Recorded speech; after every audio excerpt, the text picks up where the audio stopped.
ఆ నియోజకవర్గంలో వైసీపీ బోని కొడుతుందా? టీడీపీ హ్యాట్రిక్ అంత ఈజీనా? ఐదో ప్రయత్నంలో సీటు దక్కించుకున్న వైసీపీ అభ్యర్థి ఎమ్మెల్యేగా అసెంబ్లీలో అడుగు పెడతారా? అధికార పార్టీకి కలిసొచ్చే అంశాలేంటి? తెలుగుదేశం పార్టీ మైనస్లేంటి? పెద్దాపురంలో ఈసారైనా వైసీపీ గెలుస్తుందా? చినరాజప్ప హ్యాట్రిక్ కొట్టడం ఖాయమేనా? లోకల్ వర్సెస్ నాన్ లోకల్లో విజేతలెవరు? ఏ పార్టీకి ఎక్కడ ప్లస్, ఎక్కడ మైనస్? కాకినాడ జిల్లా పెద్దాపురం నియోజకవర్గం తెలుగుదేశం పార్టీకి అడ్డా. 1983 నుంచి ఇప్పటి వరకు 9 సార్లు ఎన్నికలు జరిగితే 6 సార్లు తెలుగుదేశం, 2 సార్లు కాంగ్రెస్, 1 సారి Prajarajyam party గెలిచాయి.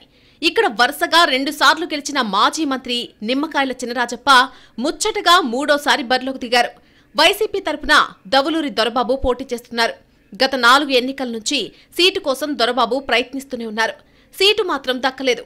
2004లో Congress, 2009లో Prajarajyam, 2014లో TDP, 2019లో YCP నుంచి పెద్దాపురం టికెట్ ఆశించారు. రకరకాల ఈక్వేషన్స్తో టికెట్ రాలేదు. దవులూరి దొరబాబుకు 2019 ఎన్నికల్లో సీటు దాదాపు ఖాయమైపోయిందని ప్రచారం జరిగింది. చివరి నిమిషంలో వైసీపీ మాజీ మంత్రి తోట నరసింహం భార్య వాణికి అవకాశమిచ్చింది. మాజీ మంత్రి చినరాజప్ప 4000 ఓట్ల తేడాతో వాణిపై విజయం సాధించారు. పార్టీ ఆవిర్భావం తర్వాత జరిగిన 2 ఎన్నికల్లోనూ వేర్వేరు అభ్యర్థులను బరిలోకి దింపినా ఫలితం మాత్రం మారలేదు. ఈసారి 3వ అభ్యర్థిగా దొరబాబుకు అవకాశమిచ్చింది పార్టీ. చినరాజప్ప సొంత నియోజకవర్గం అమలాపురం. అది ఎస్సీ రిజర్వ్డ్ కావడంతో పెద్దాపురం నుంచి పోటీ చేస్తున్నారు. టీడీపీ ఆవిర్భావం నుంచి పార్టీలో ఉన్నప్పటికీ మొదట్నుంచి పోటీ చేసే అవకాశం రాలేదు. 2014 ఎన్నికల ముందు పెద్దాపురం బాధ్యతలు చూసిన బొట్టు ఫ్యామిలీ వైసీపీలోకి వెళ్లిపోవడంతో చివరి నిమిషంలో చినరాజప్పకు అవకాశమిచ్చింది టీడీపీ.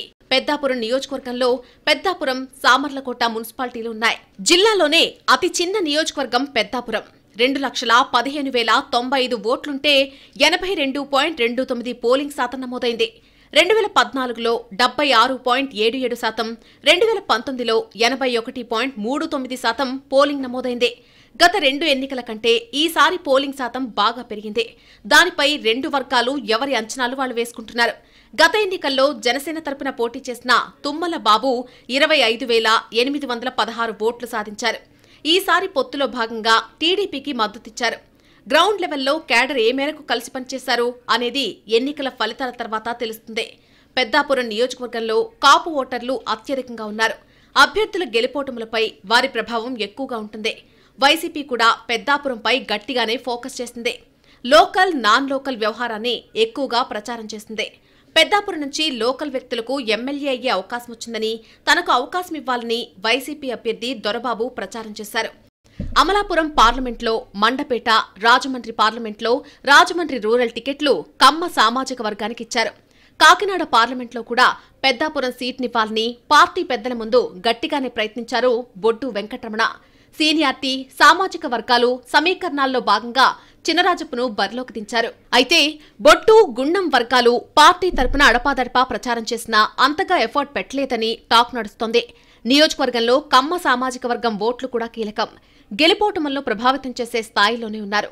ప్రభుత్వ వ్యతిరేకత, జనసేన బలంతో ఈసారి విజయం ఈజీ అవుతుందని టీడీపీ అభ్యర్థి చినరాజప్ప ధీమాలో ఉన్నారు. ప్రభుత్వ సంక్షేమ పథకాలు, సీఎం జగన్ ఇమేజ్తో లోకల్ అభ్యర్థిగా తననే గెలిపిస్తారని వైసీపీ అభ్యర్థి దొరబాబు అనుచరులు భావిస్తున్నారు. పోలింగ్ సరళి, గ్రామాల వారీగా ఓటర్లు మూడ్ ఏ విధంగా ఉందని 2 వర్గాలు చర్చించుకుంటున్నాయి.